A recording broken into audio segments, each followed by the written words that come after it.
Grozdje je zelo lepi, grozdje je sladko. Jaz mislim, da Slavek danes ne bo ostal brez dela, zato naj zaviha rokave pa gre čim prej delati. Kar najprej vzame mikrofon in da povelje.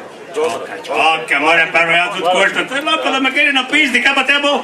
Slavek, prosim, tu bi moral en pisk biti vmes, veš, ki tisto besedo nadomesti s čim drugim. Zdaj se pogajata, pomislite, avtor se pogaja z gospodarjem, a bo trgatev, ne pa kam smo prišli, vse gre narobe pri nas. Ja se pa se te ne moreš pogajati z enim, ko ne navej, za kaj se gre. O, pa ve. No, je.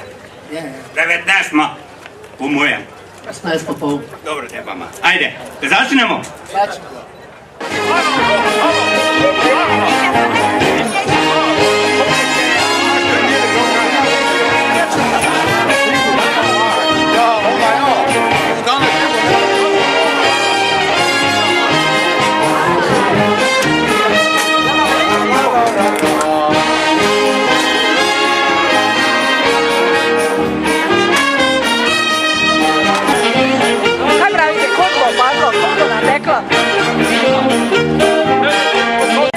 Med 40 in 50 litri, govorimo o litri, neuradno je 72 kilogramov.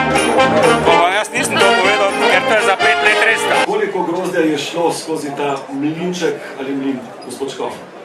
Torej, dragi ljubitelji vsi iz naše Stare Trte na Lentu, moramo povedati, da letos je tako lepo vreme in tako, ko je vzorno skrbel za našo Staro Trto gospod magister Tomaž Košnik, je zato danes tudi največja bera v vseh 23 letih in to je 65 kg. Trta se dobro drži, kot vidite, mlado, zeleno listje, potomke so pa malo prizadete zaradi neurejene kanalizacije in ker te korenine so, jaz ne morem drugače, moram povedati to vesoljnemu, te korenine od potomk so tako visoko, od te stare so pa globoko in jim vse to, vsi ti detergenti in tile herbicidi in tak jim najbrž ne hasne. Kdo je bil bolj točen? Župan pri oceni? On sigurno, mislim, če se spozna. Koliko pravite, da? Koliko je bilo cukra? Cukra? Točno okrog 18. So pa smo rekla tako. Kako rekla tako? Kaj? Slavek ni rekel tako? Jaz sem rekel malo več. Ja, se pa te tak je. Če pa jaz imam, tako je Stane rekel, med 6 in pa 7 zomom imam fraktometer notra. Samo župan jih pa ima več, gleda, če je bolj trofo. Kdo je to bolj trofo? Ja, župan. Se pa še ne ve, koliko je. Kako se ne ve? Ja, vi ko imate veze, že veste, mi pa še ne vemo.